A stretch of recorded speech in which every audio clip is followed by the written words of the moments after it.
നമസ്കാരം. അശ്വതി ഭരണി കാർത്തിക ആദ്യത്തെ 15 നാഴികയിൽ വരുന്ന മേടക്കൂറുകാർ ശ്രദ്ധിക്കേണ്ട കാര്യങ്ങൾ. നിങ്ങൾ ഇപ്പോൾ പൊതുവെ ഈശ്വരാധീനം കുറഞ്ഞതായ ഒരു കാലഘട്ടത്തിലൂടെയാണ് കടന്നു പോകുന്നത്. കൂടാതെ 12ാമത്തെ രാശിയിൽ ശനി സഞ്ചരിക്കുന്ന കാലം കൂടിയായതുകൊണ്ട് 7.5 ശനി ആരംഭിച്ചിരിക്കുന്നതായ ഒരു സമയമാണ്. പൊതുവെ കർമ്മരംഗം കൊണ്ട് പഠിക്കുന്ന കുട്ടികളാണെങ്കിൽ പഠിക്കുന്ന വിഷയം, ജോലി ചെയ്യുന്നവരാണെങ്കിൽ ജോലി, പൊതുവെ കുറച്ച് അലസതയും മടിയുമൊക്കെ ഉണ്ടാവുന്ന ഒരു സമയമാണ്.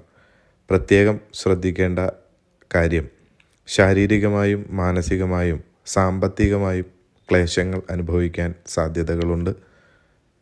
കൃഷ്ണ ക്ഷേത്രത്തിൽ വ്യാഴാഴ്ച ദിവസം വഴിപാടുകൾ കഴിക്കുന്നതും നവഗ്രഹ ക്ഷേത്രങ്ങളിൽ നക്ഷത്രം വരുന്ന ദിവസം ശനിഗ്രഹ പൂജ അതുപോലെ വ്യാഴഗ്രഹ പൂജ കഴിപ്പിക്കുന്നതും ശുഭകരമാണ്.